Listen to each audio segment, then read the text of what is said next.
رمضان المبارک کے مہینے کے اندر اس مہینے کا تعظیم ہے. ایک مسئلہ سن لیں، اگر کوئی شخص جان پوچھ کے بغیر کسی بزرگ کے علل اعلان آ کے کوئی کھاتا ہے پیتا ہے تو مسئلہ یہ ہے، شریعت یہ کہتی ہے اس کو قتل کر دیا جائے. لیکن آج ہم کیا کرتے ہیں؟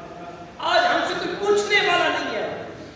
آج ہم اسلام صرف سننے سنانے تک محدود رکھا ہوا ہے، لیکن اس پر عملی قدم کب اٹھائیں گے، اس پر عمل کر کے کب دکھائیں گے؟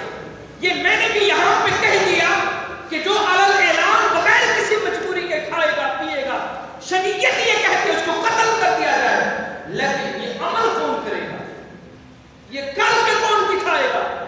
لیکن آج دیکھیں علل اعلان لوگ کھا رہے ہیں، کسی کو شرم نہیں آتی، کسی کو جو ہے اتنا لحاظ نہیں ہے کہ رمضان المبارک کا مہینہ ہے، عظمت والا مہینہ ہے. پھر بتائیں رب کا عذاب نہ آئے تو پھر کیا ہے؟ ہم علل اعلان رب کی نافرمانی کرتے ہیں. آج اگر کوئی سچ کہنے والا سچ کہہ دے تو سب سے بڑا دشمن وہی ہوتا ہے جو اس کو سچ کہے.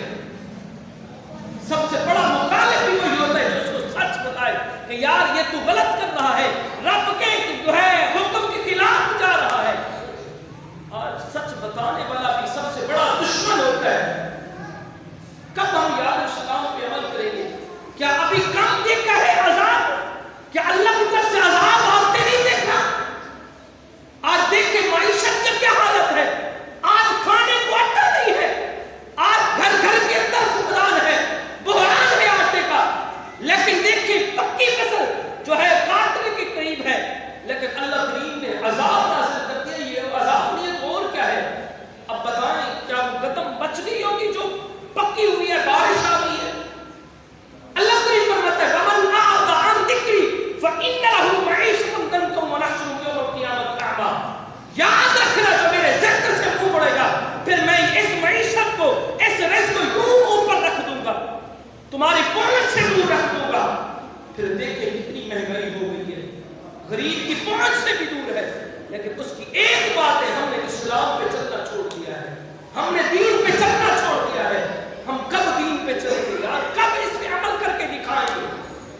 آج دور تک، آج در در پہ جا کے اسلام دستک دیتا ہے. یار کیا ہو گیا ہے؟ مسلمانوں کا ملک ہے، رہتے بھی مسلمان ہیں، کلمہ پڑھنے والے ہیں، لیکن اسلام کا نام لینے والا کوئی نہیں ہے، اسلام پہ چلنے والا کوئی نہیں ہے. ایک بت پرست تھا، ایک بت پرست تھا، مسلمان نہیں تھا. اس کا ایک بیٹا بازار کے اندر کوئی چیز کھا رہا تھا، تو اس نے جب دیکھا تو غصے میں آ کے اپنے بیٹے کو یوں تھپڑ مارا. کہا تجھے شرم نہیں آتی؟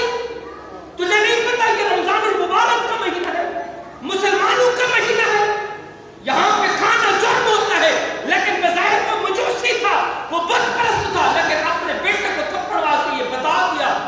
لیکن مسلمان ایک بت پرست ہو کے رمضان المبارک کے مہینے کی تعظیم کرے، لیکن تو کلمہ پڑھنے والا اس نبی کا جس نبی نے یہ حکم دیا ہے کہ رمضان المبارک کی تعظیم کرنی ہے، لیکن کب ہم عمل کریں گے؟ کب ہم اس پہ عمل کریں گے؟ اس نے تھپڑ مارا اپنے بیٹے کو. کہا تجھے شرم نہیں آتی؟ تھا وہ مجوسی. کہا تجھے نہیں پتا کہ یہ رمضان المبارک کا مہینہ ہے، عظمت والا مہینہ ہے. گھر لے گیا. تو پھر جب وہ دنیا سے گیا نا تو پھر ایک شخص نے اس کو خواب کے اندر دیکھا وہ جنت میں جھوم رہا ہے، جنت کے اندر ٹہل رہا ہے. اس نے پوچھا بتا یار تو مجوسی تھا، بت پرست تھا، یہ تو جنت میں کیسے آ گیا؟ وہ کہنے لگا اصل میں وجہ یہ تھی کہ میرا بیٹا تھا، رمضان المبارک کے اندر اس نے کوئی چیز کھا رہا تھا تو میں نے اس کو تھپڑ مارا. کہا تجھے شرم نہیں آتی؟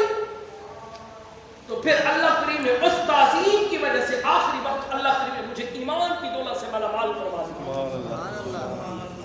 پھر آخری وقت جب میں نے کلمہ پڑھا تو اللہ کریم نے میری بخشش فرما کر مجھے جنت میں آتا ہے.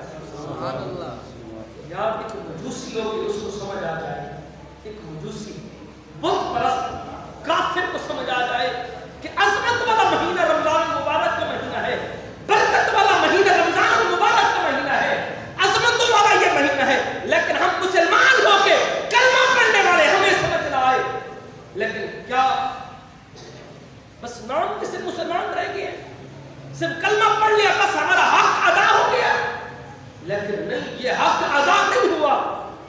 کلمہ پڑھ لینے سے بندہ صرف جو ہے حق ادا نہیں کرتا بلکہ اس میں عمل بھی کرنا ہوتا ہے، کلمے کی لاج بھی رکھنی ہوتی ہے۔ وہ کیا ہے؟ کلمہ پڑھ لیا تو ہم نے یہ عقیدہ، یہ ہم نے یقین کر لیا، یہ ہم اس اسلام کے اندر آ گئے ہیں۔ اب اسلام کی جتنی بھی شرائط ہے، جو کچھ بھی رکن ہے اسلام کے، ہم نے پورا اس اسلام کے اوپر اترنا ہے۔ لیکن کرم نوازیاں دیکھیں نبی کی، اس کرم نوازیوں کا اگر کوئی گناہگار بھی آتا ہے نا، نواز دیتے ہیں، نواز دیتے ہیں، ہر کرم پہ، ہر جرم پہ کرم، ہر خطا پہ عطا، رحمت مصطفیٰ ہو کیا جانا۔